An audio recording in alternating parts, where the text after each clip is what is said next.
Good evening everyone. Start करेंगे।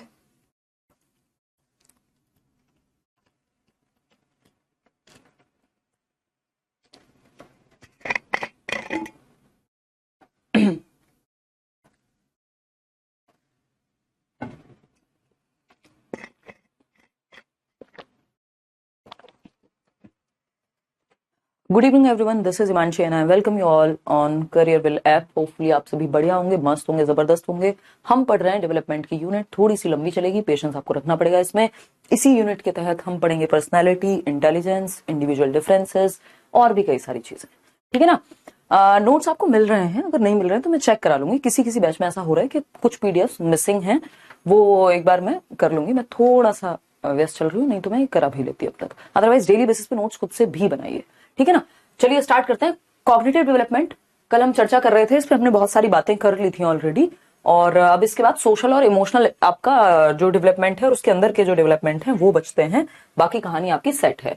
Cognitive का मतलब संज्ञानात्मक विकास है, जिसके अंदर हम क्या डील करते हैं, कॉग्निशन यानी संज्ञान। कॉग्निशन बेसिकली एक नाउन है, आपको पता है। कॉग्निटिव डेवलपमेंट को हम अलग तरह से यूज करें, बात बराबर ही है। सेम बात के बारे में बात हो रही है कि cognition deals with the process of knowing, यानी जानने की प्रक्रिया के साथ संबंध है। जानना मतलब नॉलेज कैसे बिल्ड होती है, जानने की प्रक्रिया से संबंधित है क्या,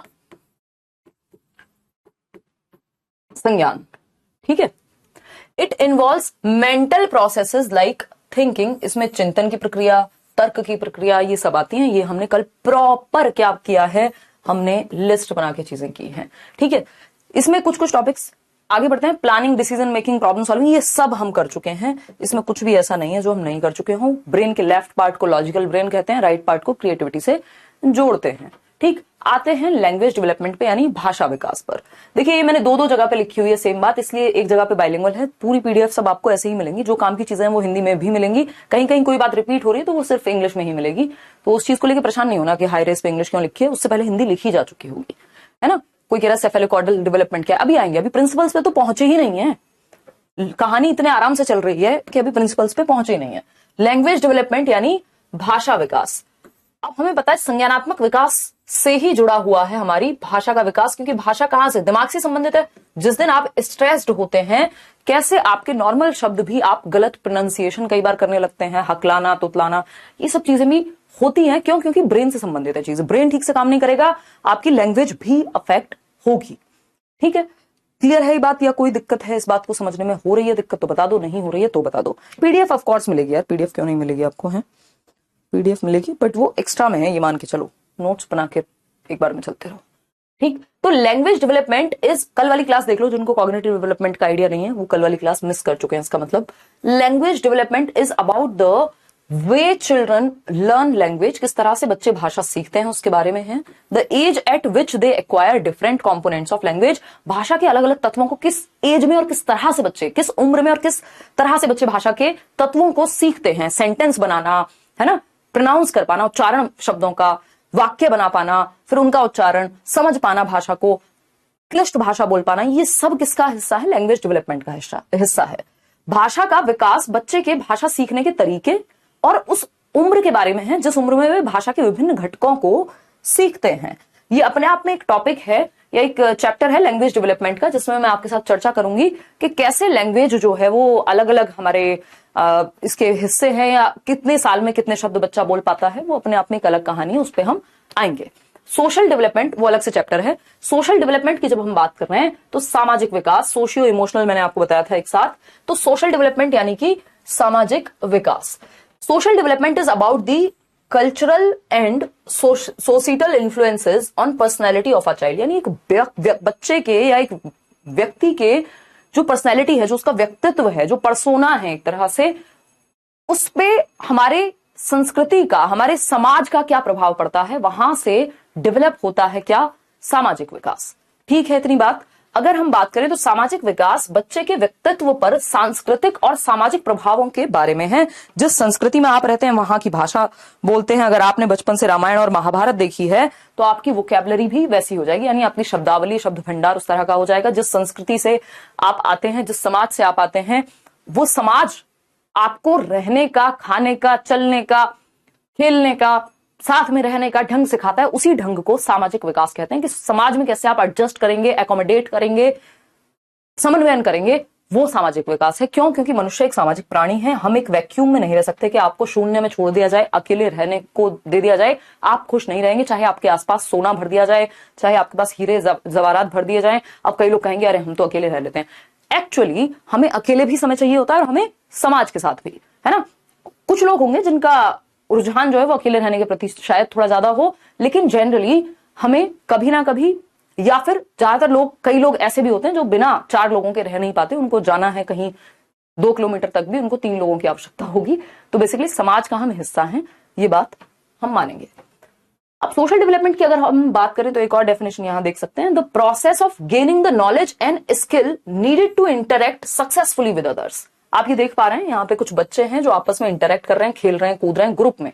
सोशल का मतलब यहाँ क्या है? ग्रुप से है एक, ठीक। कि आप एक समाज में, एक ग्रुप में, एक समूह में रहने का ढंग सीखते हैं, जो जरूरी स्किल्स होती हैं, है ना। भाई बोलते हैं ना यार उस बंदे को बुलाओ, वो हमारे ग्रुप में एक बंदा है मान लीजिए, या कोई फीमेल है, मतलब कोई भी इंसान है जो अच्छा मजाक करता है, अच्छा समय हमारा व्यतीत करा देता है, या कोई अच्छी ज्ञान की बातें बता देता है, तो आप मिस करते हैं किसी को, यार वो वाला व्यक्ति नहीं है। फैमिली में भी अगर कोई, आप मान लीजिए किसी एक फंक्शन में है और कोई एक व्यक्ति नहीं है, तो आप कहेंगे यार वो होता तो और अच्छा होता। मतलब साथ में रहने की हम बात करते हैं। तो the process of gaining the knowledge, यानी किस चीज की प्रक्रिया? ज्ञान को एक्वायर करने की, अर्जित करने की प्रक्रिया, कौशलों को अर्जित करने की प्रक्रिया, जिससे हम ठीक से इंटरेक्ट कर सकें, एक दूसरे का सर ना फोड़ दें, ठीक है।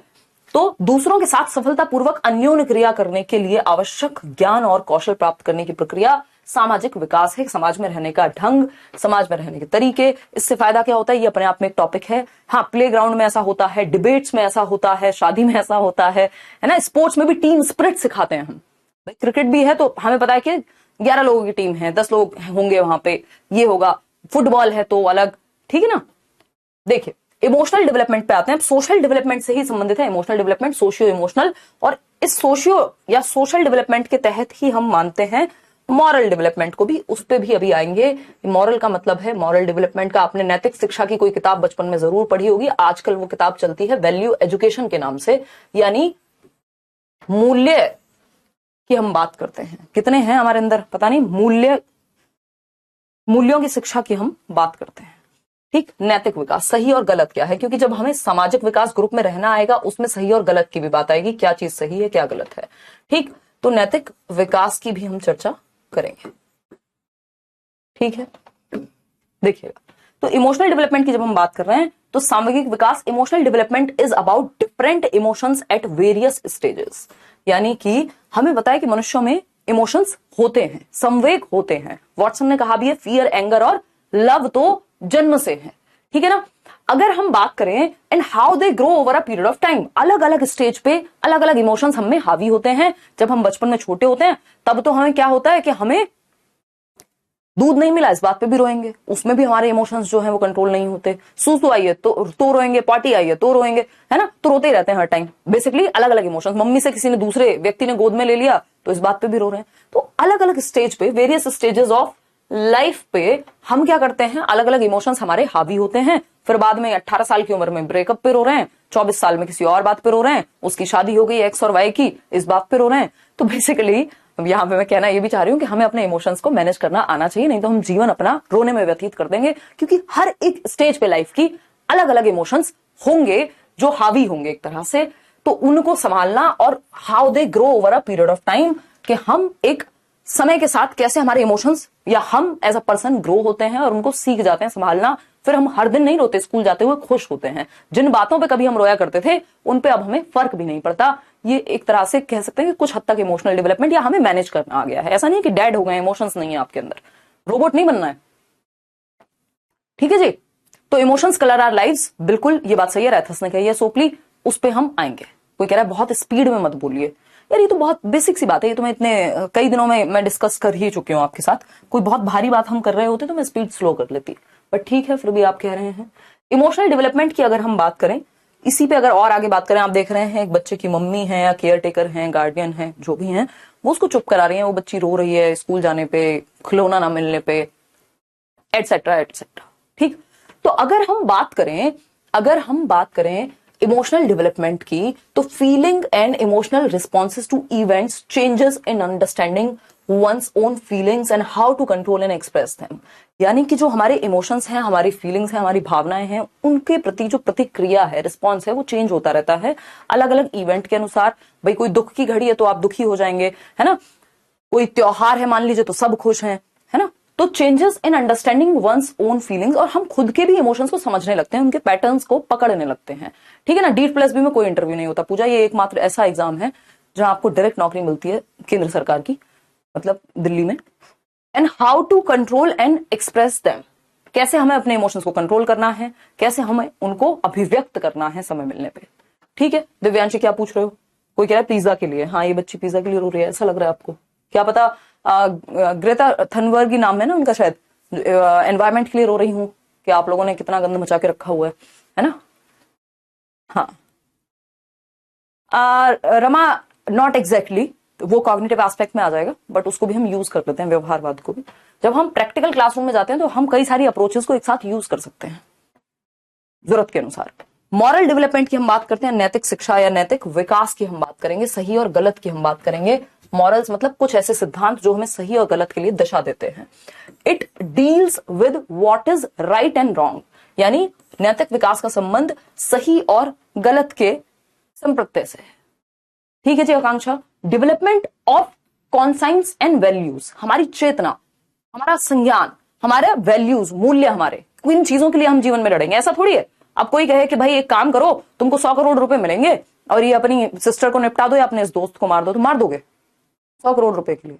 अब जिसका वैल्यू सिस्टम है ही नहीं, उसने कहा जीवन में जो आ रहा है होने दो, तो वो हिल जाएगा, वो कहे यार 100 करोड़ रुपए तो बहुत होते हैं, वैसे भी इनको तो एक दिन मरना ही है, निपटाओ, है। तो वो वैल्यूज यानी कुछ मूल्य हैं आपके जीवन के, कुछ सिद्धांत हैं जिन पे आप चलते हैं, जो आपने निर्धारित किए हैं, सही और गलत आपके लिए हैं। वो समय के साथ थोड़े बहुत चेंज हो सकते हैं, बट इतना इजीली चेंज नहीं होते, क्योंकि वो आपका वैल्यू सिस्टम है। मुश्किल समय में भी आप उसके अगेंस्ट नहीं जाते।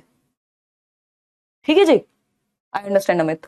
चलिए, तो अगर हम बात करें values also come under this domain of development, तो यह क्या सही और क्या गलत है से संबंधित है। विवेक और मूल्यों का विकसित होना भी इसी विकास क्षेत्र के अंतर्गत आता है, कि जो आपके मूल्य विकसित होंगे, आपके सही और गलत के सिद्धांत जो बनेंगे, वो मॉरल डेवलपमेंट के अंदर ही आते हैं। इसलिए हम बचपन से ही कहानियां सुनाते हैं सही और गलत की। वो लकड़हारे वाली कहानी आप सबने सुनी होगी, है ना, कि उसको एक कुल्हाड़ी है जो लकड़ी की कुल्हाड़ी है, फिर एक सोने की कुल्हाड़ी दी जाती है, फिर एक चांदी की कुल्हाड़ी दी जाती है, और वो कहता है नहीं यार मेरे वाली तो मेरी ही है। मतलब वो अपने प्रिंसिपल्स पे बिल्कुल सख्त है, उसको वो लालच में डूबा नहीं है। ठीक है ना।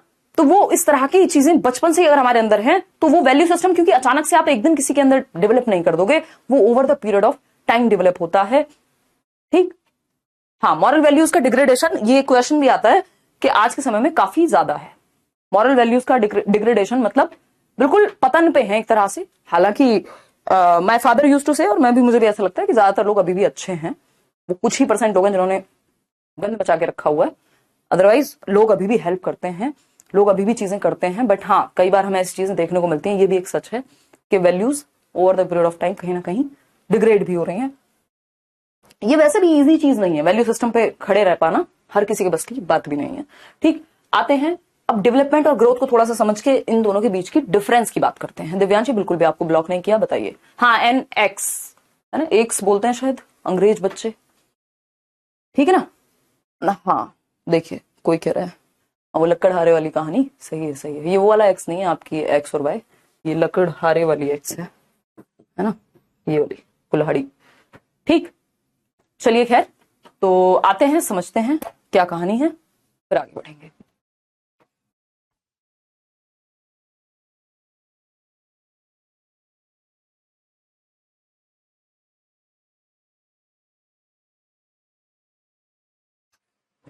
हाँ, पूजा सही कह रहे हैं आप।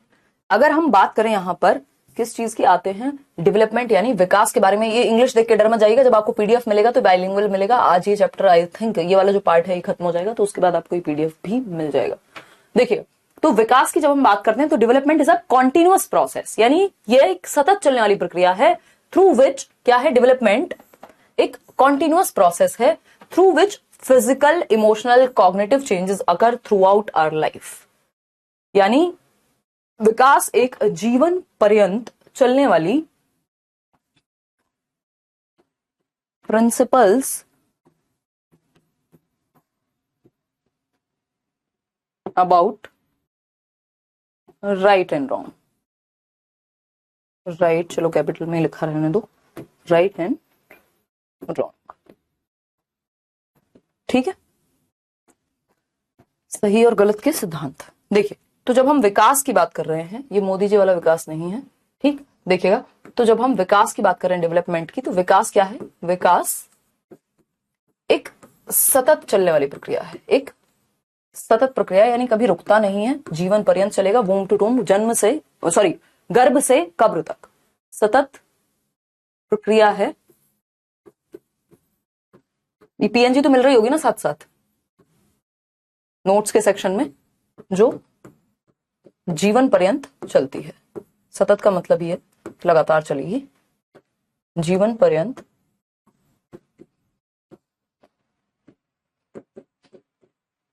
चलती है,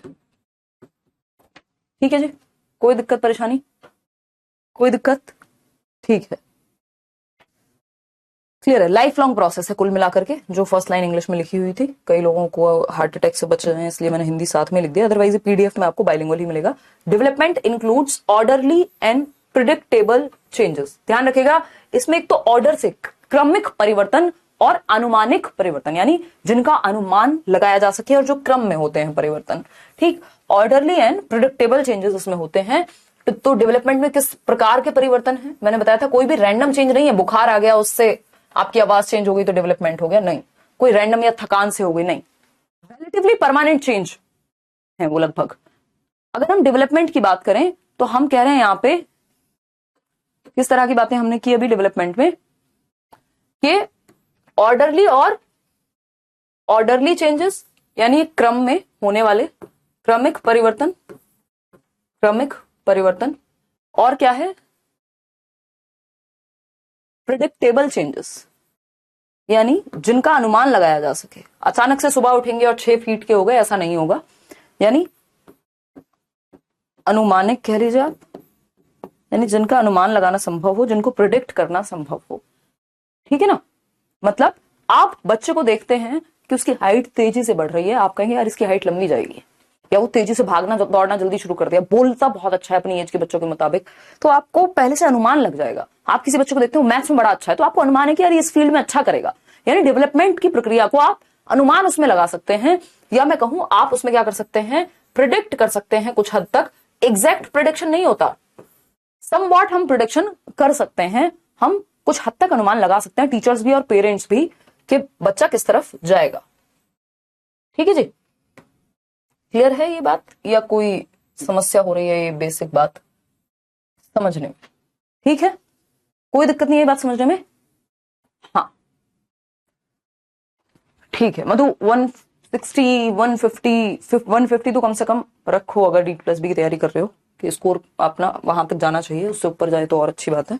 देखिए, तो अगर हम, हालांकि वो नॉर्मलाइज्ड स्कोर होता है, तो अगर 30+ भी आ रहे हैं, 40 तक भी आ रहे हैं नॉर्मल रॉ स्कोर आपका मॉक वगैरह देने में, तो आप अच्छी जगह पे हैं।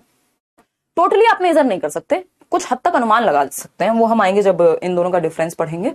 For example, babies learn crawling before they can walk, तो हमें पता है कि एक ऑर्डर में होने वाली प्रक्रिया है। आपको पता है कि बच्चा पहले क्रॉलिंग शुरू करेगा, यानी घिसट के चलना शुरू करेगा, डायरेक्टली वॉक करना नहीं शुरू कर देगा, और वॉक करने से पहले खड़े होना सीखेगा, है ना। तो ये क्या होगा, उससे पहले क्रॉलिंग सीखेगा, तो पहले वो क्रॉल करता है, घिस घिस के चलना शुरू करेगा जमीन पे, फिर वो खड़े होना सीखेगा, फिर वो चलना सीखेगा, फिर वो दौड़ना सीखेगा। ऐसा नहीं होगा पहले दौड़ना सीख ले बाद में खड़े होना सीखे, समझ पा रहे हो? बल्कि जब वो खड़े होना सीखता है और तेज चलने की कोशिश करता है तो गिर जाता है। तो ऐसा नहीं होगा कि पहले दौड़ना सीख लिया फिर रोकना बाद में सीख रहे हैं, ठीक है जी। सत्यम, लेट्स सी। तो अगर हम बात करें तो crawling before they can walk, तो ये एक ऑर्डर है, ये एक क्रम है, जो विकास एक क्रम को फॉलो करता है, एक ऑर्डर को फॉलो करता है। अभी रुक जाओ ललिता, अभी तो पहले सिलेबस तो कंप्लीट करो डायरेक्ट। यहां पे आपको करियर पे भी मिल जाएंगे मॉक टेस्ट, और जो भी आपके पास प्रीवियस ईयर किसी भी वेबसाइट पे मन करे अटेम्प्ट करो, कोई दिक्कत नहीं है। Development of organisms begins at conception, यानी जीवों का जो विकास है वो शुरू होता है गर्भाधान के समय से, कॉन्सेप्शन पीरियड कहते हैं उसको, गर्भाधान, वूम्ब कह लीजिए आप, ठीक, प्रीनेटल स्टेज कह लीजिए, कॉन्सेप्शन से शुरू होता है, that is from developing into an embryo, ये GEF की स्टेज होती है, इस पे भी हम आएंगे कि कैसे जो है GEF की जर्मिनल स्टेज, एम्ब्रियोनिक स्टेज और फीटल स्टेज, फीटस जब बनता है तो ये 3 स्टेजेस हैं जो गर्भ के दौरान होती हैं। जब हम स्टेजेस ऑफ डेवलपमेंट पढ़ेंगे तब हम ये करने वाले हैं, ठीक है। To foetus until it's born, तो ये एक बात हुई। Development mostly involves both growth and decline observe during old age. यही हमने बात की थी पहले भी दिन कि विकास में ग्रोथ भी आती है, आगे बढ़ना भी आता है और ह्रास भी आता है, डिक्लाइन भी आता है, जो कि बुढ़ापे में हम देखते हैं। आपकी याद करने की क्षमता से लेकर चलने फिरने की क्षमता से लेकर आपकी चीजों को पकड़ने की, ग्रास्प करने तक की क्षमता घट जाती है, ठीक है ना। तो डिक्लाइन भी बाद में इसमें नजर आएगा। Development is influenced by interplay of biological, cognitive and socio emotional processes. यही 3 प्रकार हैं एक तरह से। बायोलॉजिकल को आप फिजिकल कह लीजिए, कॉग्निटिव संज्ञानात्मक, और सोशियो इमोशनल यानी सामाजिक और सामविगिक, ठीक है। कॉन्सेप्शन पीरियड 2 वीक्स का होता है, नहीं 38 to 40 वीक्स, पूरा जो एक गर्भाधान का समय है वो। बहुत बढ़िया श्वेता कह रही हैं, आपकी वजह से साइकोलॉजी पढ़ पाती हूँ। चलिए आगे बढ़ते हैं। अब अगेन इंग्लिश वाले परेशान नहीं होंगे, जब ये PDF मिलेगी दोनों में मिलेगी। मीनिंग ऑफ ग्रोथ, यानी हमने डेवलपमेंट के बारे में कुछ बातें की, अब हम वृद्धि के बारे में यानी ग्रोथ के बारे में बात करेंगे थोड़ी सी। वृद्धि का अर्थ है बढ़ना या फैलना, यानी इंक्रीमेंट कह लीजिए आप, एक तरह से कह सकते हो आप increase in size, weight and height, ठीक। अतः प्राणी के आंतरिक यानी इंटरनल ऑर्गन्स और बाह्य अंग, आपका लिवर हो चाहे वो अंदर, चाहे वो आपका हार्ट का डेवलप होना हो जब आप बच्चे हैं, तो इंटरनल ऑर्गन हो चाहे बाहर वाले, हाथ पैर, खोपड़ी, शोल्डर, ठीक। बढ़ना या फैलना वृद्धि है।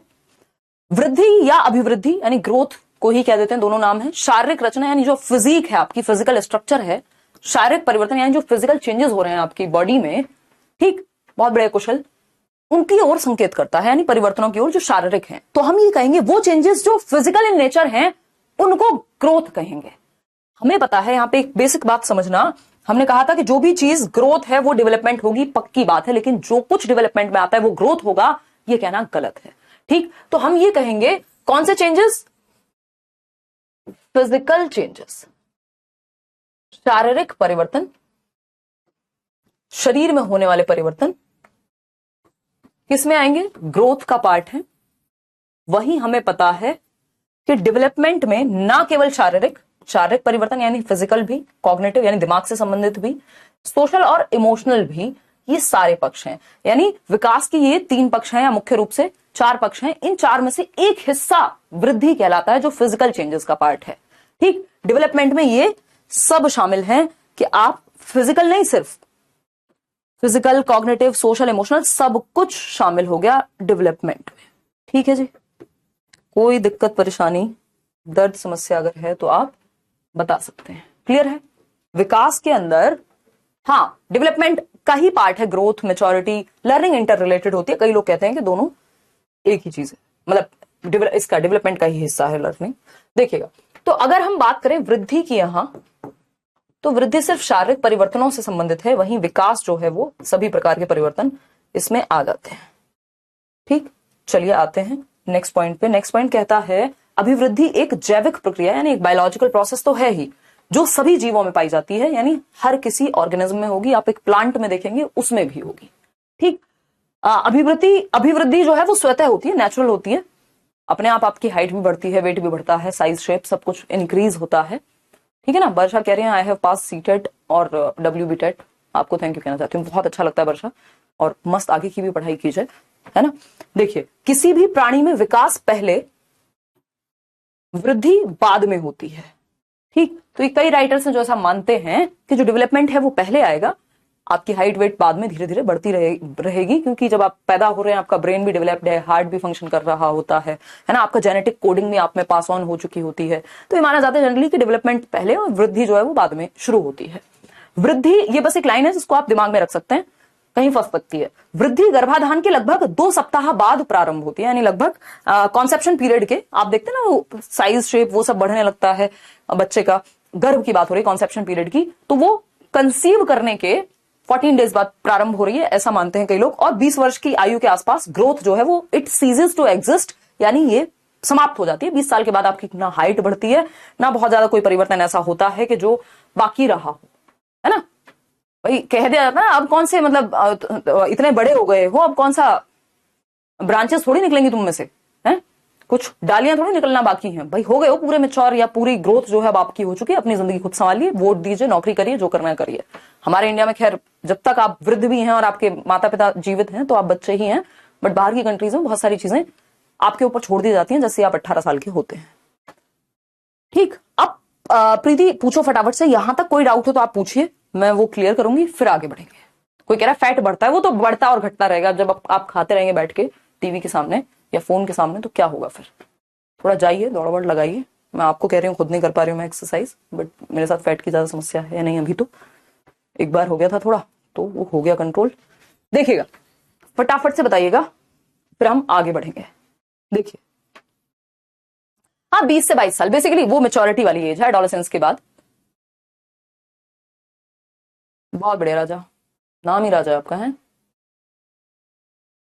शादी पर लगे हुए हैं, मेरी लाइफ में कुछ करना चाहती हूँ। दिवाकर बात कीजिए उनसे, समझाइए, आपके ही घर वाले हैं, है?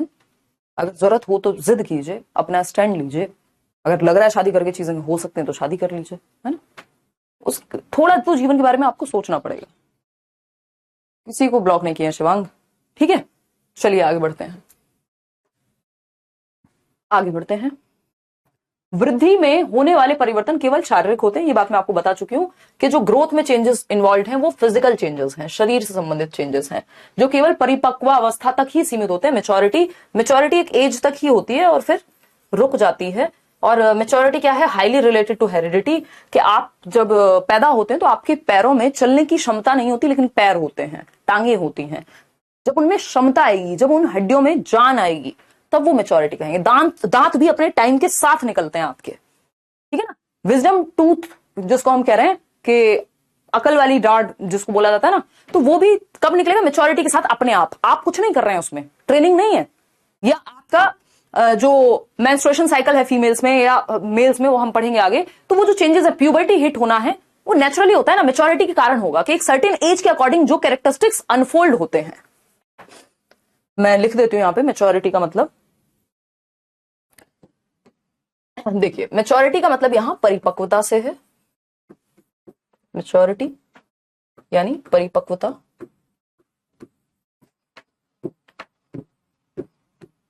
ठीक है जी।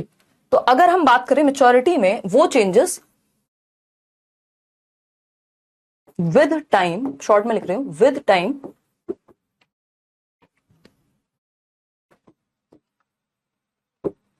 कैरेक्टरिस्टिक्स, यानी कि वो विशेषताएं, एक मिनट मैं कम शब्दों में ज्यादा लिखने की कोशिश कर रही हूं, unfolding of characteristics with time, यानी समय के साथ जो क्षमताएं हैं उनका अपने आप विकसित होना या अनफोल्ड होना या निकल करके आना, क्या है? मेच्योरिटी है। It is highly related to heredity.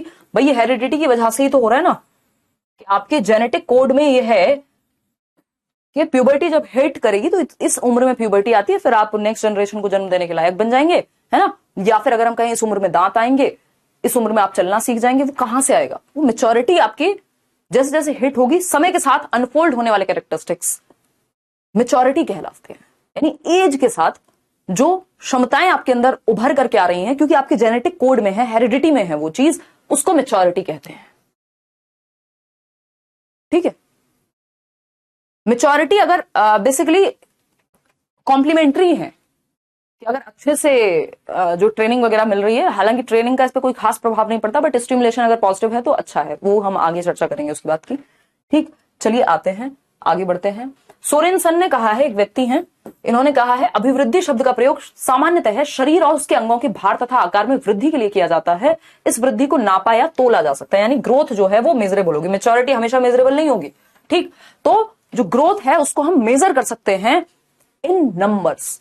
आपकी कोई भी चीज जो ग्रोथ है उसको मेजर किया जा सकता है। आपके लिवर का साइज मेजर कर सकते हो आप, आपके हार्ट का साइज मेजर कर सकते हो आप, खुद से मत करने लग जाना, मतलब किया जा सकता है मेडिकल साइंस के द्वारा।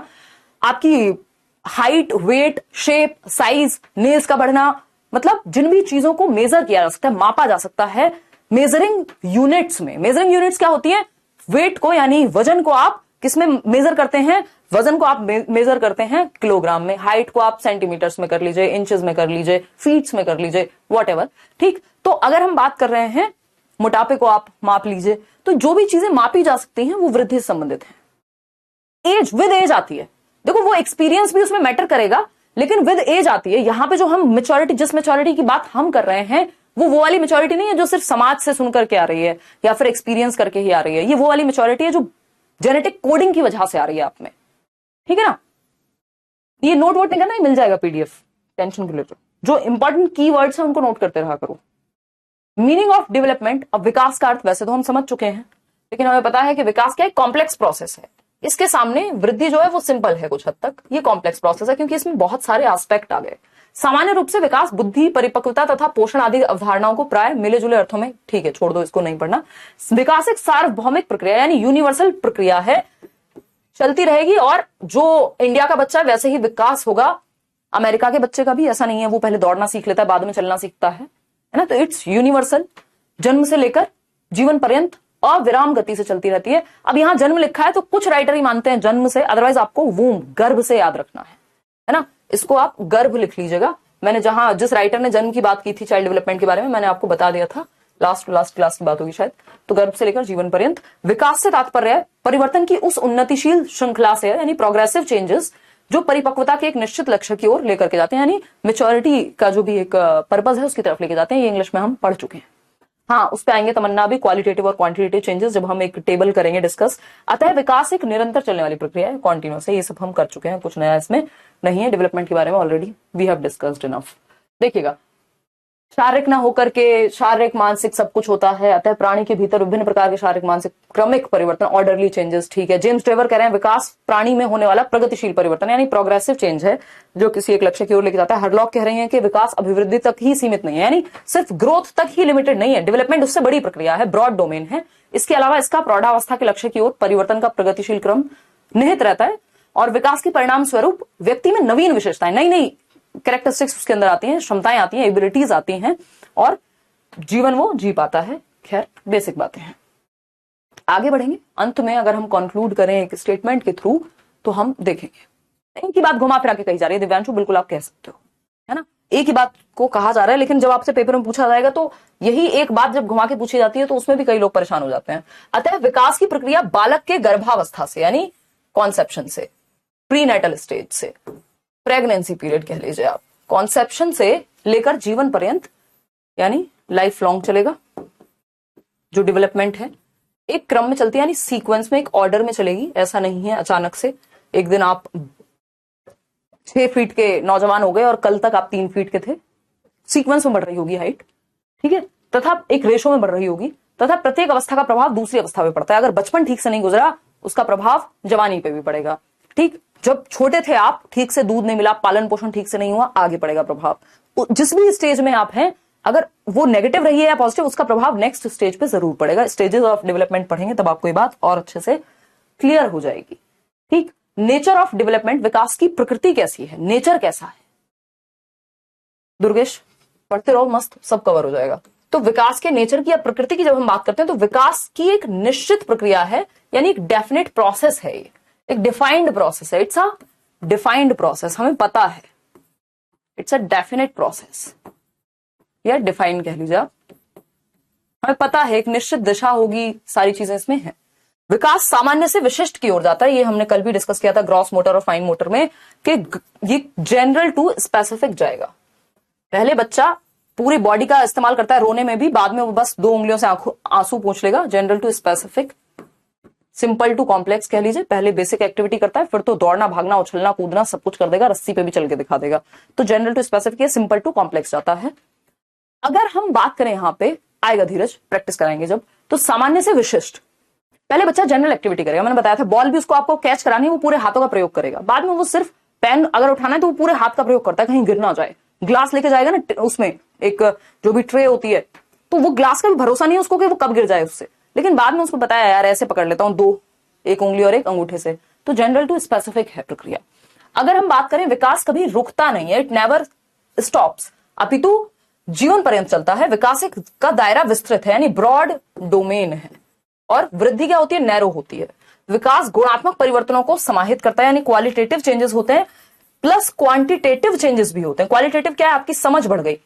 इसको क्वांटिफाई कैसे करोगे, मेरी 250 ग्राम समझ बढ़ गई, नहीं, लेकिन आपकी हाइट बढ़ गई, इसको क्वालिटी में नहीं क्वांटिटी में भी माप सकते हो। तो हम कह सकते हैं इसमें क्वालिटेटिव और क्वांटिटेटिव दोनों तरह के चेंजेस होते हैं, ठीक है ना।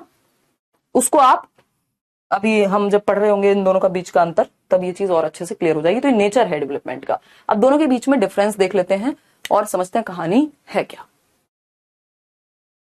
ठीक है ना। 1 मिनट रुकेंगे, चलेंगे आगे।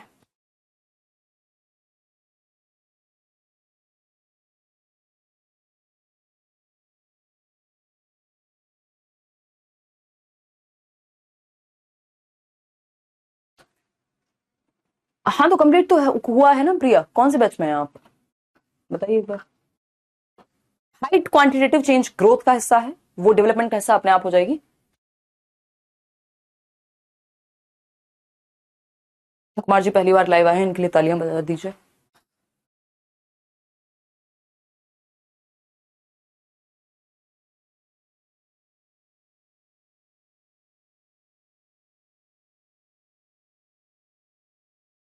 देखिएगा, अब ये एक डिफरेंस है जिसको मैं इंग्लिश में भी साथ के साथ लिखती रहूंगी, आपको परेशान। टुडे फ्लो इज गुड, हाँ तो बस इसी फ्लो को बना के रखें। कई लोगों के लिए स्पीड ज्यादा हो रही होगी तो मुझे बताते चलना, मैं स्पीड कम भी कर लूंगी इफ नीडेड, तो ठीक है ना, बन जाएगा।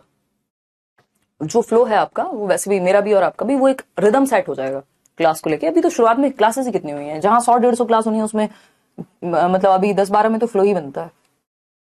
आपकी क्लास लेकर पूरी थकान दूर हो जाती है। बहुत बढ़िया शिवानी। चलिए, ये गर्भ से पहले कहाँ विकास हो सकता है, गर्भ से पहले तो आप एग्जिस्ट ही नहीं करते, गर्भ से शुरू होगा ना। पहले विकास होगा बाद में वृद्धि होगी दीपक, बिल्कुल, क्योंकि वो जेनेटिक कोडिंग वो सारा कुछ आपके अंदर आ गया, बाद में आपका शरीर बढ़ना शुरू हुआ ना गर्भ में भी। समझ पा रहे हो ना, क्वालिटेटिव चेंजेस पहले थे। देखिएगा, शुरू करेंगे। मेरा भी नाम ले लो। हाँ मतलब स्पीड ज्यादा लगी है आपको। कितने कितने लोग हैं जिनको स्पीड ज्यादा लग रही है, मतलब बताओ एक बार स्पीड कैसी चल रही है, स्पीड इज ओके या फिर दिक्कत हो रही है, बताओ फटाफट से। अगर ओके है तो बस ओके लिख दो, सिर्फ ओके लिखो अगर ओके है स्पीड। समस्या है तो आप बता सकते हैं फटाफट से।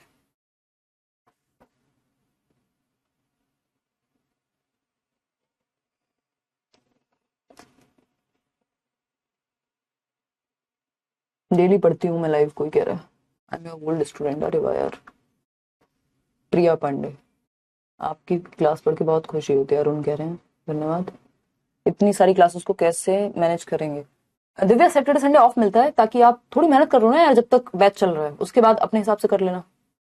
उपमा कह रही हैं डेली पढ़ती हूँ, बहुत बढ़िया। चलिए, अंशिका कह रही है ज्यादा है स्पीड, बाकी सबको ओके लग रही है। ओके, सचिन को भी ज्यादा लग रही है स्पीड, अंशिका तो बता ही चुकी हैं। और किसी को भी लग रही है, 2 लोग हैं जिनको, 2 से 3 लोग हैं जिनको स्पीड ज्यादा लग रही है, बाकी सबको ओके लग रही है। चलिए, सुपर कह रहा है कोई, कौन है ये, महाशय रचना, महाशय नहीं है तो क्या कहें, महोदया है।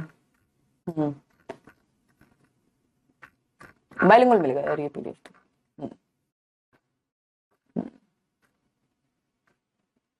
नाइस वॉच, कौन सा ब्रांड है, अरे क्या करोगे यार, सब सामान है यहीं, छोड़ के जाना है मुझे और आपको लेके नहीं आना है कुछ भी। देख लो मैं कैसी बातें कर रही हूँ वाहियात, मतलब सच है ये, बट जवानी में ऐसी बातें अच्छी कहाँ लगती हैं है? एप्पल है। चलिए, आज केंद्रीय विद्यालय ने नया नोटिस भी निकाल दिया, आपको तो पता ही होगा, आपको सब पता होता है क्योंकि आप यूट्यूब पे ही बैठे मिलते हो हमें दिन और रात में। चलिए खैर, ये सब तो चलता ही रहेगा, आते हैं आगे की बातें करते हैं।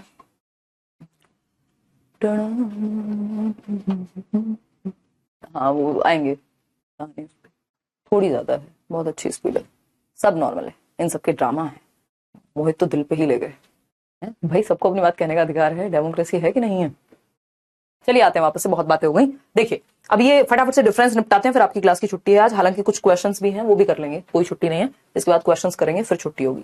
तो आज ये टॉपिक निपट जाएगा। अभिवृद्धि यानी ग्रोथ, विकास यानी डेवलपमेंट, इसके फिर प्रिंसिपल्स वगैरह बचेंगे। तो अगर हम बात करें अभिवृद्धि की यानी ग्रोथ की, तो मात्रात्मक या परिमाणात्मक परिवर्तन होते हैं। यानी हम ये कहेंगे क्वांटिटेटिव, भाई जिनकी क्वांटिटी, वेट को, हाइट को, शेप को, साइज को, इनकी क्वांटिटी हमें पता होती है, मेजर कर सकते हैं, माप सकते हैं। तो क्वांटिटेटिव, ये लिख भी सकते हो साथ साथ, प्लस मेजरेबल चेंजेस, जिनको मेजर किया जा सकता है। ठीक, मेजरेबल चेंजेस वृद्धि में आते हैं। क्वांटिटी, शरीर में परिवर्तन, स्ट्रक्चर में परिवर्तन हम कहेंगे एक तरह से। परिमाणात्मक के साथ साथ, यानी क्वांटिटेटिव तो है ही इसमें, लेकिन क्वालिटेटिव चेंजेस भी आते हैं। यानी क्वांटिटी मेजर करना, ग्रोथ तो आ ही गया इसमें, प्लस क्वालिटी। क्वालिटी मतलब आपकी समझ बढ़ गई, आपका इमोशनल डेवलपमेंट हुआ, सोशल डेवलपमेंट हुआ, संज्ञान बढ़ गया। क्वालिटेटिव प्लस क्वांटिटेटिव दोनों तरह के परिवर्तन डेवलपमेंट का हिस्सा है। ठीक है, हाँ ये पीडीएफ मिल जाएगी आपको कल तक। परिमाणात्मक के साथ साथ गुणात्मक परिवर्तन से संबंध है डेवलपमेंट का, यानी क्वांटिटेटिव प्लस क्वालिटेटिव। ये मैं इंग्लिश में भी लिख दूंगी, डोंट वरी। वृद्धि मतलब पीडीएफ में भी, वृद्धि सामान्यतः शारीरिक परिवर्तनों से संबंधित है। यानी ये जो है जनरली फिजिकल चेंजेस से ही रिलेटेड है, कि शरीर में होने वाले शारीरिक परिवर्तन जिनको आप ऑब्जर्व कर सकते हो या फिर क्वांटिफाई कर सकते हो, इंटरनल हो या एक्सटर्नल हो।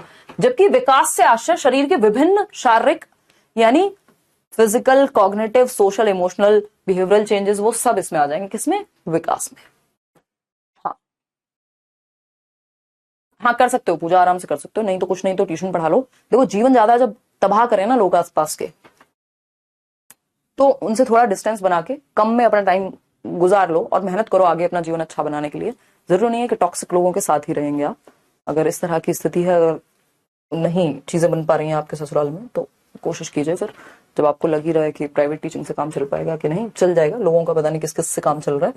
मेहनत अगर आप करेंगे तो कुछ ना कुछ तो कर लेंगे, है ना। छोटे छोटे जो एनिमल्स हैं वो भी अपना जीवन यापन कर लेते हैं। आपके पास तो एक अच्छा खासा दिमाग दिया है ईश्वर ने, मेहनत करेंगे तो निकल जाएंगी चीजें। वृद्धि का मापन सही से किया, एक ही जिंदगी है क्योंकि, वृद्धि का मापन सही से किया जा सकता है, यानी ठीक ढंग से आप माप सकते हो, यानी मेजरेबल है। भाई वेट को आप किलोग्राम में, हाइट को आप फीट में, इंचेस में, इन सब चीजों को कर लो पूजा, कोई दिक्कत नहीं है। और सही तरीके से करोगे तो खर्चा भी हो जाएगा। देखिए मेजरेबल की अगर हम बात करें, और ये क्या संकुचित, यानी इसको नैरो डोमेन कहेंगे, छोटा। बस क्यों छोटा क्यों है ये? क्योंकि सिर्फ शारीरिक परिवर्तन ही संबंधित है, सब कुछ नहीं है। हाँ आकांक्षा कोई बात नहीं, तो अभी जो भी हाथ में उससे करो और जॉब के लिए मेहनत करो दबा के। लेकिन विकास को मापना कठिन है, उसका अवलोकन करते हैं।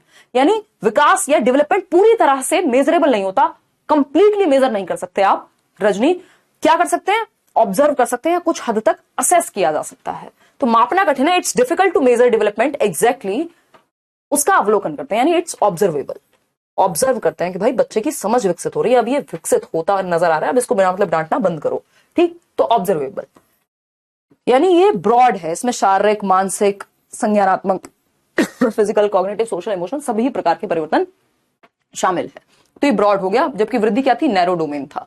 ठीक, देखो intelligence is measurable as there are different test for this. Saurabh वो एग्जैक्टली मेजरेबल है ये नहीं कह सकते। और इंटेलिजेंस जस्ट क्या आईक्यू को इंटेलिजेंस कह रहे हैं हम? वो तो एक तरीका हो गया। ऐसे भी बहुत सारे लोग हैं जो आईक्यू मानते ही नहीं है, वो कह रहे हैं कोई किसी चीज में इंटेलिजेंट होगा, कोई किसी चीज में इंटेलिजेंट है। ठीक है ना। तो इसमें संरचनात्मक परिवर्तन शामिल है और एक समय के बाद ये रुक जाती है। ऐसा नहीं है कि डेवलपमेंट में मेजरमेंट संभव नहीं है, कुछ हद तक डेवलपमेंट को मेजर किया जा सकता है, लेकिन पूरी तरह से हमेशा कर पाए जरूरी नहीं है। ठीक, उस कई केसेस में आपको जस्ट ऑब्जर्व करना पड़ेगा। भाई जो भी ग्रोथ का हिस्सा है वो डेवलपमेंट में तो ऑटोमेटिकली आ गया ना। इसमें संरचनात्मक परिवर्तन शामिल है, यानी स्ट्रक्चरल चेंजेस। संरचना आपकी बॉडी का स्ट्रक्चर, तो स्ट्रक्चरल चेंजेस किसमें आते हैं? आपकी ग्रोथ यानी वृद्धि में। और एक समय के बाद ये रुक भी जाती है, इट सीजेस टू एग्जिस्ट। हमेशा नहीं चलती वृद्धि, ग्रोथ एक टाइम के बाद, मैच्योरिटी हिट करने के बाद रुक जाती है। हाइट आपकी हमेशा नहीं बढ़ती रहती। इसमें प्रकार्यात्मक परिवर्तन शामिल है, यानी फंक्शनल चेंजेस, फंक्शन करने की क्षमता, डेली बेसिस पे कितने बेहतर तरीके से आप किसी चीज को कर पा रहे हैं। तो फंक्शनल चेंजेस प्लस स्ट्रक्चरल।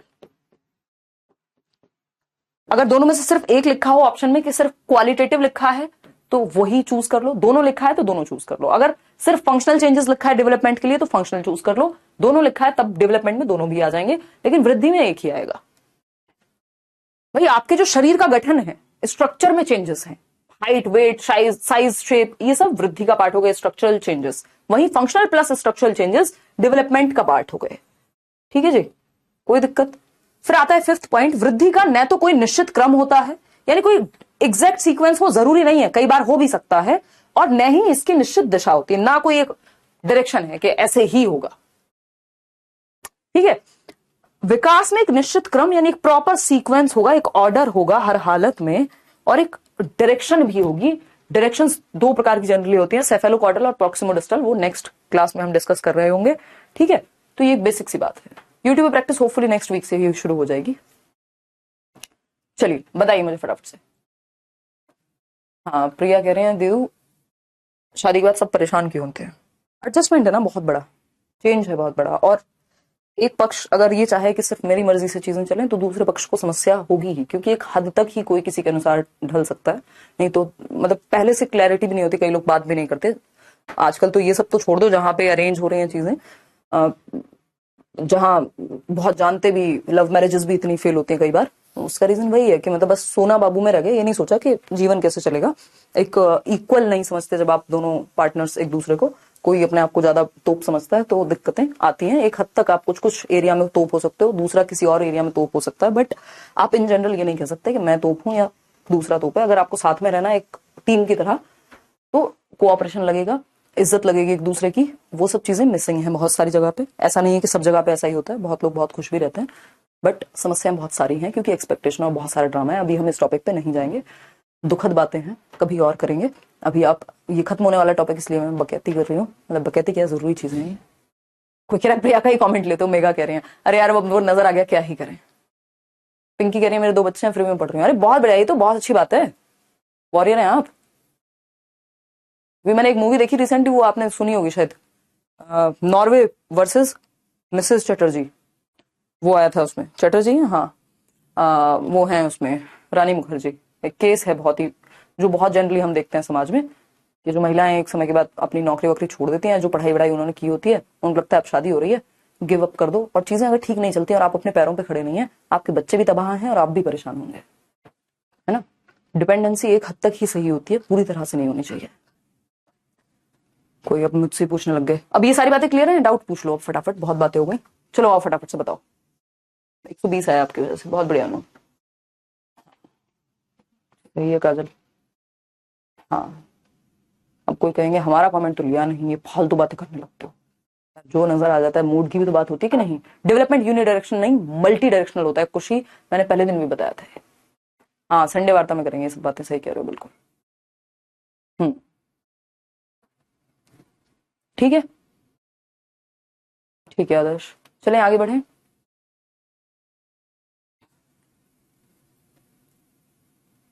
बहुत बढ़िया आ रहा है, कह रहे हैं मेरा एक बेटा है, मैं स्कूल में भी पढ़ाता हूँ, प्राइवेट ट्यूशन भी देता हूँ। बहुत बढ़िया, मेहनत कीजिए। पीसीएसई का फुल फॉर्म है फिजिकल, कॉग्निटिव, सोशल और इमोशनल। 4 प्रकार डेवलपमेंट के। क्लास मिस करते हो आप लोग बीच में, तभी दिक्कत है? पबजी वाले हो क्या आप? चलो एक बार, ठीक है, क्लियर है? यहां तो कोई दिक्कत नहीं होगी ना ये सब समझने में, ये सारे पॉइंट्स क्लियर है ना? चलो, इसी का वेट मैं कर रही थी कि आप लोग क्लियर कर लो, जिनको की पॉइंट्स लिखने हैं वो लिख लें। देखिए अब हम जस्ट क्वेश्चंस पे जाएंगे, 2-4 क्वेश्चंस करेंगे ताकि थोड़ी सी अंडरस्टैंडिंग आपकी चेक हो जाए। और देख लेते हैं एक बार, विकास एक ऐसी प्रक्रिया जो सतत चलती, कॉन्टिन्यूअस है, गुणात्मक परिवर्तन तथा परिमाणात्मक, यानी structural plus functional changes, qualitative plus quantitative, ये दोनों तरह के सम्मिलित हैं परिवर्तन, है ना। वृद्धि केवल क्वांटिटेटिव या स्ट्रक्चरल चेंजेस से ही जुड़ी हुई है। ठीक, चलिए अब कुछ क्वेश्चन से समझ में आ जाएगा कितना आपको समझ आया। देखिएगा क्वेश्चन नंबर 1 जवाब दीजिएगा फटाफट से पढ़ के, क्या कहानी है। अरे यार एक देखिए,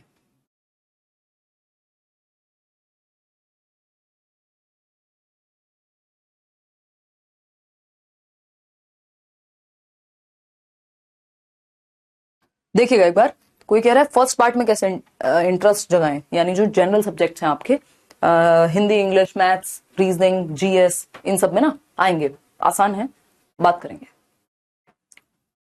हाँ, आईक्यू लेवल डेवलपमेंट का एग्जांपल है, क्योंकि डेवलपमेंट में मेजरेबल चीजें भी तो है, ऐसा थोड़ी कि मेजरेबल चीजें नहीं आएंगी, डेवलपमेंट से दूर भाग जाएंगी कि हम तो मेजर हो सकते हैं तो हम डेवलपमेंट का हिस्सा नहीं है। डेवलपमेंट में तो सब कुछ है, जो ग्रोथ का हिस्सा है वो भी है। 29/30 आए थे आपकी वजह से, thank you. Pedagogy new subject है, फिर भी काफी समझ में आ रहा है। हाँ गुंजन, और अब मेहनत ज्यादा करनी है क्योंकि सीटेट तक सिलेबस डिफाइंड है, अब चीजें बड़ी हो जाती हैं, इसलिए बहुत सारी चीजें हम खोल खोल के गाने गा गा के पढ़ रहे हैं। नहीं देखिए शशांक, ब्यूटीफुल माइंड देख लेंगे, लिख लेते हैं और बताइए। चलिए क्वेश्चन नंबर बी कह रहे हैं सभी। हाँ ठीक है जी। मम्मी की तबीयत, मम्मी अभी गए हैं, 7 बजे ये लोग गए हैं अभी। मेरी इस टाइम क्लास होती है, नहीं तो दिन में जाना होता तो मैं भी जाती। कल है सर्जरी, तब जाऊंगी दिन में सुबह। Which one of the following is correctly matched, यानी निम्नलिखित में से कौन सा सही रूप में मेल खाता है। फिजिकल डेवलपमेंट से संबंधित है, फिजिकल जो डेवलपमेंट है वो एनवायरमेंट से संबंधित है। ये डेवलपमेंट को ना यहाँ लगा लेना, ये यहाँ टाइप होकर लिखना चाहिए था, हमारे टाइपिस्ट जी भी कमाल है। कॉग्निटिव डेवलपमेंट के अंदर मैचुरेशन आता है, सोशल डेवलपमेंट के अंदर एनवायरमेंट आता है, एनवायरमेंट से होता है सोशल डेवलपमेंट, या मॉरल डेवलपमेंट मैचुरेशन के अंदर आता है। फटाफट से बताएंगे। बी ऑप्शन आप लोग कह रहे हैं, धन्यवाद नीकू। देखिए कौन सा सही रूप से मेल खाता है, यानी कौन सा विकास किससे संबंधित है। भौतिक नहीं, इसको हम कहेंगे शारीरिक विकास। तो शारीरिक विकास एनवायरमेंट से संबंधित है। यार सिर्फ एनवायरमेंट से थोड़ी होता है शारीरिक विकास, खाना वाना नहीं मिलेगा कैसे चलेगा, बट ठीक है कह सकते हो। संज्ञानात्मक विकास जो है परिपक्वता से, ये ज्यादा पास में है। सामाजिक पर्यावरण से, हाँ कह सकते हैं। देखिए कॉग्निटिव भी मैच्योरेशन पे सिर्फ डिपेंड करेगा, और भी फैक्टर्स हैं, सिर्फ मैच्योरिटी तो नहीं। सामाजिक जो है वो पर्यावरण से आएगा, नैतिक विकास परिपक्वता से नहीं। सबसे ज्यादा जो क्लोज और सही उत्तर है वो है सामाजिक विकास पर्यावरण से होता है। ये ज्यादा सबसे आसान है कहना, क्यों? क्योंकि सोशल डेवलपमेंट में सबसे ज्यादा रोल किसका है? एनवायरमेंट का है। जिस समाज जिस तरह के लोगों में आप रह रहे हैं, अगर आपके माँ बाप ज्यादा बोलते नहीं थे, है ना, जब आपके माँ बाप यदि ज्यादा नहीं बोलते, लोगों से ज्यादा घुलते मिलते नहीं है, आपके भाई बहन भी थोड़ा, अगर आप क्या कहेंगे इसको, रिजर्व्ड हैं, थोड़ा रिजर्व्ड हैं, बहुत ही क्या कहें, थोड़ा इसको आप कह लीजिए कि आप ज्यादा बातचीत नहीं करते हैं, घुलना मिलना पसंद नहीं करते हैं, ज्यादा सोशल नहीं है, तो उस फैमिली के सारे लोग वैसे हो जाएं, इसकी आशंका है, संभावना है। अगर आपकी फैमिली को बहुत ज्यादा शौक है बातचीत करने का, डिस्कशन होते हैं आपके घर में, है ना, आस पड़ोस वालों से 4 बार नमस्ते ऐसे ही कर देते हैं, ठीक, तो क्या होगा, आप भी सोशल व्यक्ति बन जाएंगे। तो ये क्या हुआ, या जिस तरह के लोगों में आप रहते हैं, अब सिर्फ फैमिली की बात नहीं है, फिर आपने दोस्त कैसे बनाए उसका भी प्रभाव पड़ेगा। तो एनवायरमेंट, जो सोशलाइजेशन है या सोशल डेवलपमेंट है, उसमें ज्यादा रोल एनवायरमेंट का रहता है, या मेजर रोल जो है वो एनवायरमेंट का है। अगर बच्चे से कोई बात ही ना करे उसके पैदा होने के बाद, तो सोशल डेवलपमेंट जीरो है, क्योंकि एनवायरमेंट सबसे ज्यादा इंपॉर्टेंट है सोशल डेवलपमेंट में। जबकि फिजिकल डेवलपमेंट में आपकी हेरिडिटी ज्यादा इंपॉर्टेंट होगी, या आपका एनवायरमेंट भी, दोनों चीजें इंपॉर्टेंट हैं कि भाई आपको खाना पीना कैसा मिला, आपको ट्रेनिंग मिली कि नहीं मिली, वो एनवायरमेंट का हिस्सा हो गई। लेकिन सबसे ज्यादा जो सोशल डेवलपमेंट में टोटली एनवायरमेंट का रोल है, ये कहेंगे। जबकि कॉग्निटिव में सिर्फ मैच्योरिटी नहीं है, और भी चीजें हैं, एनवायरमेंट भी है। भाई अगर अच्छे स्कूल में नहीं पढ़ा रहे हैं तो भी दिक्कत है, संज्ञान कैसे विकसित होगा दिमाग, है ना। फिजिकल में भी बहुत सारी चीजें हैं, इसमें हेरिडिटी भी होती है। आपने देखा होगा कई लोग जिम जाते हैं तो कहेंगे भाई हेरिडिटी भी इंपॉर्टेंट होती है, मेरी बॉडी आसानी से बनती नहीं है, फैट जल्दी चढ़ जाता है, क्यों? क्योंकि हेरिडिटरी एस्पेक्ट भी ज्यादा इंपॉर्टेंट है, ये इंपॉर्टेंट है। तो इनमें सब में एनवायरमेंट के साथ साथ हेरिडिटरी एस्पेक्ट भी है, सिर्फ हेरिडिटी नहीं है। मॉरल में भी, मॉरल भी ज्यादा किससे, क्योंकि सोशल से संबंधित है, तो एनवायरमेंट का प्रभाव ज्यादा पड़ेगा मॉरल डेवलपमेंट पे भी, ठीक। भाई अगर आप चोरों की संगति में रहेंगे तो आपके लिए वही सही हो जाएगा जो उनके लिए सही है। तो डी इसलिए सही नहीं होगा कि मॉरल डेवलपमेंट के साथ अगर यहां मैच्योरेशन की जगह सोशल लिखा होता तब सही होता। मैच्योरेशन तो हेरिडिटी से संबंधित होता है, तो मॉरल डेवलपमेंट ज्यादा हेरिडिटी से संबंधित थोड़ी है, उसका भी प्रभाव पड़ेगा, लेकिन ज्यादा प्रभाव एनवायरमेंट का पड़ेगा। थोड़ी एक्सरसाइज शुरू करो दीपिका, और किसी से बात करो। तो यहां पे सोशल डेवलपमेंट सबसे ज्यादा प्रभावित होगा एनवायरमेंट से, सिर्फ सी ऑप्शन ही सही है। अब तो इंतजार करो निको, और आगे की तैयारी करो, ठीक है। डेवलपमेंट बराबर हेरिडिटी इनटू एनवायरमेंट, ये कहानियां हम करेंगे आगे, चैप्टर है नेक्स्ट, ठीक। चलिए समझ में आ गई कहानी या नहीं? हाँ सी बताया था, प्रीति कह रही हैं, अब तो नहीं भी बताया होगा तो कोई बात नहीं। देखिए अभी तो शुरू हुई है पार्टी। क्वेश्चन नंबर 2 देखिए, अगर हम बात करते हैं यहां, तो which of the following correctly identifies the broad domains, मुख्य प्रकार विकास के, broad domains, broad types, broad या व्यापक पक्ष विकास के। इमोशनल, इंटेलेक्चुअल, स्पिरिचुअल मैंने कहा था नहीं होता कुछ, ठीक। सेल्फ भी हमने नहीं पढ़ा। फिजिकल, सॉरी, पर्सनैलिटी कोई टाइप थोड़ी अलग से विकास का। स्पिरिचुअल अगेन नहीं होता, ऐसे कट करते जाना है। Social yes, physical yes, personality self नहीं। फिजिकल, कॉग्निटिव, सोशल, इमोशनल, इसी को तो PCSE कह रहे थे ना हम, कि शारीरिक विकास होता है, संज्ञानात्मक, सामाजिक और संवेगात्मक। तो ये 3 मुख्य प्रकार हैं जिसमें सोशल और इमोशनल एक साथ जुड़े हुए हैं। अगर अलग अलग लिखे हो तो 4 हो जाएंगे, फिर पीसीएसई अलग अलग हो जाएगा, नहीं तो अभी यहाँ पीसीएसई एक साथ है, एसई जो है। ठीक, तो डी ऑप्शन ऑफ कोर्स यहाँ सही है। आगे बढ़ेंगे नेक्स्ट क्वेश्चन पे। क्वेश्चन नंबर 3 देखिए एक बार और जवाब दीजिए। लास्ट क्वेश्चन है ये, फिर आप मजे कीजिए, सो जाइए जाकर के या रिवीजन कीजिए, नोट्स बनाइए, दोबारा वीडियो देखिए रिवाइज करने के लिए, या अपने डाउट्स पूछिए।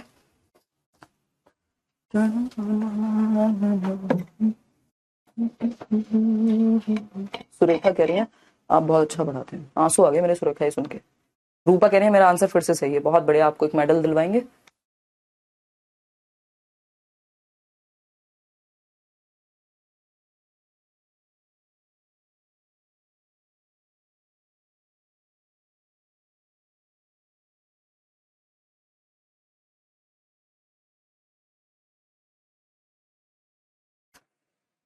देखिएगा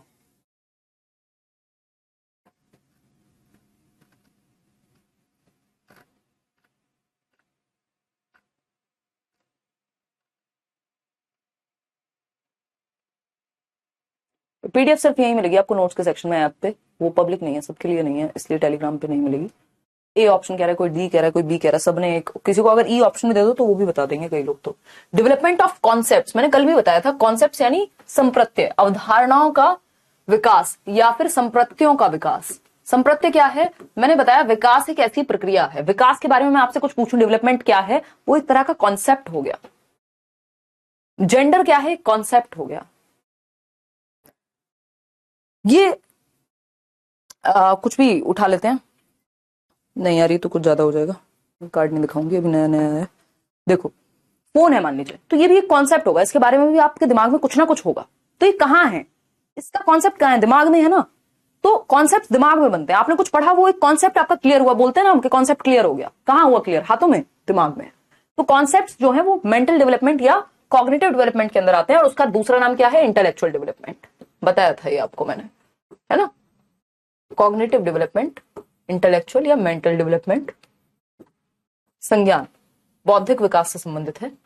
संप्रत्ययों का निर्माण समाज में होता है, ये मत कह देना समाज में भी लोगों के दिमाग में होगा ना, इमोशनली और ये वो, है ना। कंफ्यूजन तो नहीं है, तो आसान बात है, ठीक है ना, क्लियर है। हाँ, जैसे मोटर डेवलपमेंट पूछा होता तो फिजिकल डेवलपमेंट से ज्यादा संबंधित होता वो। यार यूपी टेट का तो कुछ पता ही नहीं है। आरती सरोज मैम सी होगा, चलिए बहुत बढ़िया, आपका आंसर गलत हो गया है क्योंकि इसका आंसर बी था, इंटेलेक्चुअल डेवलपमेंट, बौद्धिक विकास। तीनों क्वेश्चन सही निकला, बहुत बढ़िया नमिता। अभी तो जब ढेर प्रैक्टिस होगी और आपको प्रैक्टिस शीट्स भी मिलेंगे, उनमें देखना कितने सही हो रहे हैं। आउट ऑफ 3 होपफुली आपने 3 ही स्कोर किए होंगे। ये है कहानी, यहाँ आप कॉन्टेक्ट कर सकते हैं, ईमेल आईडी मैंने आपको दिया हुआ है सबको। और इसके अलावा आउट ऑफ 3 आज कितना स्कोर किए हैं बता दीजिए। तो छोटा सा एक मिनी टेस्ट भी नहीं कहेंगे इसको पूरी तरह से, दिल से थैंक यू, बहुत बढ़िया आयुषी। हाँ चलिए धन्यवाद।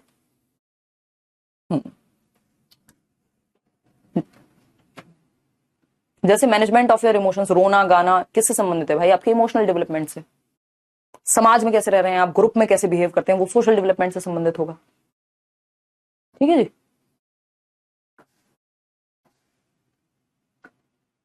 Please share the link of that batch, is there any way you can help me in this situation, I will be really grateful. कौन सा बैच प्रिया, सारे बैचेस तो आप तो हो ही बैच में ना। और एक टाइम पे 2 बैच खरीद के पढ़ने की कोशिश मत करना, क्योंकि कॉमन सब्जेक्ट्स आपको सेम ही टॉपिक पढ़ने होंगे। फर्स्ट क्वेश्चन एक्सप्लेन कर दो, कोई कह रहा है 2 आउट ऑफ 3। आपकी वजह से सीटेट 1 महीने में हो गया, बहुत बढ़िया दीपक, अब लग के मेहनत कर लो, ठीक है। 2 आउट ऑफ 3, 3 आउट ऑफ 3 हैं लोग। चलिए फर्स्ट क्वेश्चन में किसी को दिक्कत है, ma'am previous school of psychology PDF नहीं मिला अभी तक, अच्छा रुको फिर आज ही सबको एक्टिव कर देंगे, 1 मिनट रुको। क्वेश्चन नंबर 1 देख लो, किसी को समस्या हो रही है समझने में। देखो यहाँ पे मतलब सिंपल था कि आपको मैच द फॉलोइंग करना है। मैच द फॉलोइंग यानी कौन सी चीज किससे ज्यादा सही, अब चारों ऑप्शन तो सही हो नहीं सकते, ठीक, तो कौन सा सबसे बेहतर ऑप्शन है ये चूज करना होता है। तो फिजिकल डेवलपमेंट एनवायरमेंट से होता है, तो एनवायरमेंट से होता है, एनवायरमेंट का रोल है, लेकिन इसमें हेरिडिटी का भी रोल है, और हेरिडिटी का कई बार ज्यादा भी होगा रोल, तो पूरी तरह से एनवायरमेंट सही नहीं होगा। कॉग्निटिव में भी सिर्फ मैचुरेशन है, फिर एनवायरमेंट का कोई रोल नहीं है, ऐसा भी नहीं है। लेकिन हाँ, सोशल डेवलपमेंट ज्यादा जो प्रभावित होगा वो एनवायरमेंट से ही होगा। मॉरल डेवलपमेंट मैच्योरेशन से नहीं, एनवायरमेंट से ज्यादा प्रभावित होगा। तो कौन सा डेवलपमेंट किससे ज्यादा प्रभावित होगा, ज्यादा क्लोज कौन सा ऑप्शन सही है, वो यहां पे बात हो रही थी। अभी ये चैप्टर आपका हेरिडिटी एंड डेवलपमेंट होगा ना, तब आपको ये चीज और अच्छे से क्लियर हो जाएगी। तो अभी उस पर अंकित चल रहा है, ठीक है ना। चलिए टेक केयर। जहां केवीएस का सिलेबस कंप्लीट है वो बैच, यार अब तो वो अवेलेबल नहीं है बैच, आपके किसी मित्र ने लिया हो या फिर आप मुझे मेल डाल दीजिए, मैं कोशिश करूंगी अगर एक्सेस मिल सकता है उस बैच का तो मैं आपको दिलवा दूंगी, ठीक है ना, क्योंकि अब तो वो कंप्लीट हो चुका है बैच, तो एडमिशंस क्लोज हो गए बेसिकली उसके बहुत पहले। चलिए, हाँ जनरल पेपर की तैयारी कैसे करें, जो ही ये बोल रही है, और किसी और ने भी पूछा था, कल भी किसी ने क्वेश्चन पूछा हुआ था। तो देखो यहाँ पे सिंपल बात ये है, इंटरेस्ट की बात हो रही थी ना, एक तो अपने सोर्सेज पहले ही तय कर लो। ये मत करो एक टाइम पे सबसे पढ़ने की कोशिश नहीं करनी, किताब से भी पढ़ लूं, किताब तो चलो फिर भी लिमिटेड है कि 6 टीचर से पढ़ लूं एक साथ, 6 मतलब हिंदी के 6 टीचर, इंग्लिश के 6 टीचर, पेडागोजी के 6 टीचर या 3 टीचर, ये सब नहीं करना। पहले एक जगह से शांति से पढ़ लो, सिलेबस खत्म कर लो जो वहां पे कराया जा रहा है भरोसा करके, ठीक। तो जनरल पेपर की या किसी में भी यही काम आता है कि मान लो आप एक बैच में आ गए, क्योंकि अब तो आप बैच में हो प्रॉपर, तो मैं यही कहूंगी कि बैच की ही बात करें तो ज्यादा अच्छा है। आपने एक बैच लिया है, अब उसमें आपको पता है 5 सब्जेक्ट्स हैं। अब इन 5 सब्जेक्ट्स के 7 टीचर्स हो सकते हैं, क्योंकि जीएस में कई सारे टीचर्स होंगे, बट मैं मान लेती हूँ कि 5 ही टीचर होंगे। जनरली हम 3 सब्जेक्ट यहां उठा लेते हैं, ये हिंदी है, इंग्लिश है, मैथ्स है, ठीक। इसके अलावा आपका रीजनिंग है और जीए है, इससे ज्यादा सब्जेक्ट तो है नहीं। ये जनरल अवेयरनेस में फिर बाकी आपका जो जनरल साइंस हो गया, chemistry, physics, history, polity, geography, वो सब आ जाएगा। तो अभी इसको आप जितना भी क्लास में हो रहा है वो बहुत अच्छे से कर लो, टीचर सारे बहुत बढ़िया हैं, कई कई सालों ऑफलाइन में पढ़ाया है और अच्छे टीचर्स हैं, मतलब आपके DTPSB के भी खूब रिजल्ट्स निकले हैं और केवीएस में भी अभी आप देखेंगे। और इसके अलावा मतलब क्योंकि स्कोर सेमिनार वगैरह में भी हमें देखने को मिल गया था, सीटेट के मीटअप में भी एंट्रीज भी हैं, काफी अच्छे अच्छे स्कोर्स हैं आप लोगों के। इसके अलावा अगर बात करें मतलब काफी लोग सेलेक्ट भी हुए हैं, और वैसे भी इन जनरल भी अगर देखें, क्योंकि ये इन सब्जेक्ट्स का सिलेबस सभी जगह सेम है, ऐसा नहीं है कि अगर एसएससी में पूछेगा तो हिंदी कुछ और पूछ लेगा, ठीक। तो ये हिंदी एक बार अच्छे से कर लेनी है, जो भी उस बैच में पढ़ाया गया उसके नोट्स बना लो प्रॉपर, मल्टीपल क्लासेस रिवाइज कर लो। मन नहीं लग रहा हो तब भी थोड़ा मन उस टाइम बैठो जब जिस सब्जेक्ट में इंटरेस्ट नहीं है, सबसे पहले जब फ्रेश है ना दिमाग, तो उस टाइम पे वही सब्जेक्ट पढ़ लो जो थोड़ा मुश्किल लग रहा हो, है ना। इंग्लिश है तो वो सबसे पहले वही, कुछ नहीं 6 जगह नहीं भटकना, जो जो उस बैच में कराया जा रहा है यदि समझ में आ रहा है टीचर से तो ऐसा नहीं और सारे टॉपिक एक ही बार में समझ में आ जाए, ये भी जरूरी नहीं है, क्योंकि कई बार आपका मूड कैसा है, आप कितने ओपन है समझने के लिए। कई बार हमें लगता है हल्का सा कुछ भी मुश्किल होता है और यार ये समझ नहीं आ रहा, समझ नहीं आ रहा, पहले से पहले हम शोर मचाना शुरू कर देते हैं अपने दिमाग में अंदर ही अंदर, फिर वो वैसे भी समझ नहीं आएगा। ऐसा क्या है जो समझ में नहीं आ सकता।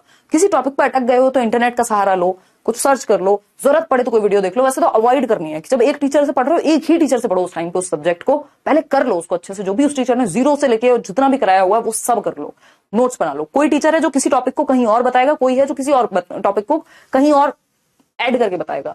अगर ठीक टीचर है तो घुमा फिरा के बात वहीं आ जाती है, आपको समझ में आना चाहिए बस, ठीक। साथ में आप प्रैक्टिस कर रहे होगे या फिर सिलेबस खत्म कर रहे हो तो सिलेबस कर लो, लेकिन वीक में 1-2 दिन प्रैक्टिस भी कर लेनी चाहिए थोड़ी थोड़ी।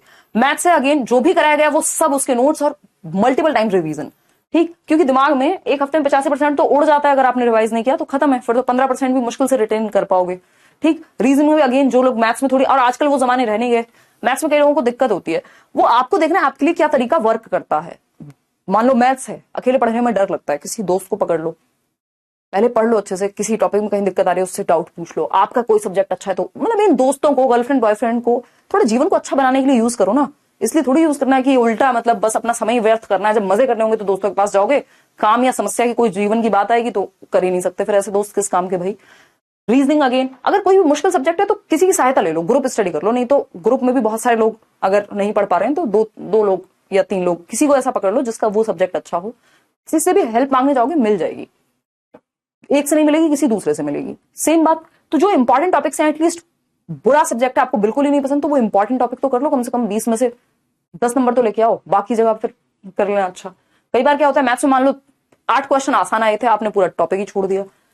जीए है अगेन, तो ये तो ऐसा होता है ज्यादातर लोगों का बहुत अच्छा नहीं होता है, बहुत ज्यादा पढ़ के भी बहुत ज्यादा नंबर नहीं आते, लेकिन इसको प्रीवियस ईयर से अगर आप देखें तो चीजें निकल जाती हैं, क्योंकि आजकल सभी में स्कोर करना अच्छा है, टीचर्स अच्छे हैं, वो पूरा नोट्स बनाओ पहले, सबने जो जो पढ़ाया सबके प्रॉपर नोट्स आपके हाथ से छपे हुए हों या आपने डाउनलोड किए हुए हैं और दिमाग में भी हों, प्रिंट लेकर के हाईलाइट करें, मल्टीपल रिवीजन, क्लास भी एटलीस्ट 2-2 बार तो देख ही लो, तो वो रिवीजन से दिमाग में चीजें टिकती हैं। और थोड़ा टाइम देके। हम पढ़ाई के मामले में बहुत जल्दी में रहते हैं, 3 घंटे की मूवी देख लेंगे, 1 घंटे की क्लास में हमें आफत होती है, क्योंकि आपकी क्लास, आपकी स्पीड ऑलरेडी 1.25 होती है। हाँ देख रहे हो ना, किसी को थोड़ा बहुत स्पीड भी बहुत ज्यादा बढ़ा के नहीं देखनी किसी भी टीचर की, क्योंकि देखो पढ़ाई ना लर्निंग ग्रेजुअल है, उसको इतनी तेजी से नहीं पढ़ना कि बिल्कुल हवा में एक ही दिन में सब कुछ भर दो दिमाग में, ठीक है। तभी क्लास 1 घंटे की क्यों है, 10 घंटे क्यों नहीं लगा देते, हम तो हर बैच में पढ़ाते ही हैं, ये टॉपिक्स तो बहुत बार हो चुके हैं, ठीक। तो ग्रेजुअल की अगर हम बात करें तो धीरे धीरे क्रमिक एक तरीके से होगी, तो वो उसको धीरे धीरे चलने दो थोड़ा। कई लोग 2x में देखेंगे सीधा, भाई वो आपको लगेगा आपने क्लास खत्म कर दी, आपके दिमाग में नहीं गई हैं चीजें। तो उस चीज को थोड़ा सा पेशेंस के साथ समय देना है, इस चीज से भागना नहीं है। और जब आप भागते नहीं है, थोड़े दिन सफर भी कर रहे होंगे तब भी पढ़ रहे हैं, क्योंकि आपके लिए जरूरी है ये चीज, तो जरूरी है तो करनी तो है ही ना। और कोई भी चीज जब आप डीप में जाते हैं तो थोड़ी मुश्किल बनती ही है, कोई भी सब्जेक्ट हो, कोई भी स्पोर्ट्स हो, कोई भी इवन म्यूजिक से लेके जो भी चीज में आपको इंटरेस्ट होगा, अगर आप उसके डीप में चल जाएंगे, डेप्थ में जाएंगे, टेक्निकलिटीज में जाएंगे, आपको इंटरेस्ट है मूवीज बनाने में, वीडियो रिकॉर्ड करने में, उसके भी आप डेप्थ में जाएंगे तो आपके सर में दर्द होगा थोड़ा बहुत, ये मान लो। जब भी चीजें मुश्किल होंगी थोड़ा सा सर में दर्द होगा, उस टाइम पे उसे छोड़ना नहीं है, वहीं पे लगे रहना है। थोड़ा स्पीड स्लो हो जाए बेशक लर्निंग की, लेकिन करते रहना है, तो वो इवेंचुअली फिर क्या होगा, धीरे धीरे धीरे धीरे बन जाएगा, पूरा जो नॉलेज का भंडार है दिमाग में टिकेगा। और again multiple revision plus practice, आपके प्रीवियस ईयर को जरूर ध्यान में रखो, और पहले एक बार सिलेबस कर लो बैठ के। जब बैच ले लिया कोई भी, सारे टीचर्स का, वो सब आपके हाथ में होना चाहिए। ये नहीं होना चाहिए कि बस बैच लिया, आधा अधूरा देखा, अरे ये तो बस यहां तक समझ आ रहा था, इसके बाद तो कुछ काम की बात ही नहीं हो रही थी, ये टीचर तो फालतू बातें ज्यादा होती हैं। अरे भाई 10 मिनट कोई बात भी कर लेगा आपसे तो क्या दिक्कत आ रही है, आपको कहीं चल के नहीं जाना, किसी मेट्रो में नहीं जाना, किसी ट्रेन में नहीं जाना, किसी कोई बस पकड़ के नहीं आना, है ना। ऑफलाइन में देखो कितना टाइम व्यर्थ होता है, और बहुत स्लो चलती है क्लासेस, तो वो प्रॉपर टाइम आपका सेव भी हो रहा है, वो 10 मिनट नॉर्मल करने के लिए भी है, क्योंकि आप मशीन नहीं है, कहीं थोड़ा बहुत मजाक की भी जरूरत पड़ेगी, कहीं थोड़ी बहुत बात भी होगी, ठीक है ना। हाँ 1.25 मुझे लगता है अच्छी स्पीड होती है, उस पर आप देख सकते हो। खैर इसके अलावा आपके मन में कोई सवाल हो तो आप पूछ सकते हैं।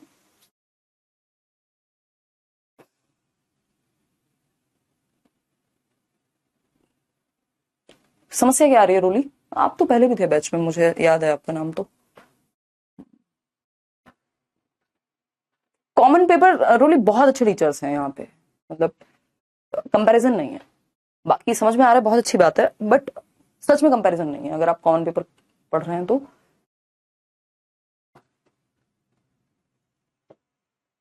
क्योंकि उसमें डेफिनेट है चीजें, अगर सिर्फ जितना पढ़ाया गया उसको भी बहुत अच्छे से कर लिया और प्रीवियस ईयर लगा लिए, बहुत बढ़िया नंबर आए हैं लोगों के। क्योंकि पेडागोजी में एक बार को फिर भी ऐसा है कि चीजें बहुत सब्जेक्टिव हैं, लेकिन फिर भी मैं उस तरह से डिस्कशन लेके चलती हूँ कि चीजें हो जाए, आपकी अंडरस्टैंडिंग बन गई, प्रीवियस ईयर कर ले तो फंसेंगे नहीं आप। लेकिन हाँ ऐसा हो सकता है कि मैथ्स की आपने सारी क्लासेस की हो, आपके दिमाग में चीजें हो, तो आपके 20 में से 19 या 18 आएंगे ही आएंगे। पेडागोजी में फिर भी संभव है कि भाई हो सकता है वो 100 में से 90 आते अगर पेपर तरीके से आता, 95 आते, लेकिन अभी 80 पे रह गए हो क्योंकि पेपर अजीब कर दिया हो कुछ थोड़ा बहुत, या आपकी कॉन्सेप्चुअल अंडरस्टैंडिंग थोड़ी कम रह गई हो, या सब्जेक्टिव आंसर मान लिया हो, क्योंकि बाकी सब्जेक्ट्स में ऐसा नहीं होता। चलिए धन्यवाद, आती है ऋषि उसमें भी। चलिए आज के लिए बहुत ज्ञान हो गया, कल मिलेंगे। आपकी क्लास तो जीवन की नीड बन गई है। हाँ हैबिट बनाना, वो तो सही बोल रहे हो बिल्कुल, वो जरूरी है, हैबिट इज इंपॉर्टेंट कि आप डेली बैठते हो, किस दिन कम किस दिन ज्यादा, बट आप पढ़ते हो डेली। और थोड़ा टाइम दो यार, 3 से 6 महीने प्रॉपर, जब तक आपका सिलेबस खत्म हो रहा है, ज्यादा मेहनत करो, ज्यादा क्लासेस हो रही हैं दिन की, उनको निपटाओ तभी। चलिए आज के लिए इतना ही रखेंगे, बहुत बातें हो गई, कोई और समस्या हो तो आप पूछ लीजिएगा, ठीक है रश्मि। देखो सबके साथ टेंशन हैं आदर्श, मैं समझती हूँ, ये सबकी अपनी पर्सनल बैटल्स हैं, बट उनके बावजूद जो इंसान मेहनत करके आगे बढ़ता है, सक्सेस हासिल करने की कोशिश करता है, वहां तक पहुंचता है, वो हो सकता है 1-2 बार फेल हो जाए, 4 बार फेल हो जाए, बट फाइनली चीजें निकल जाएंगी और मजा भी उसी का है।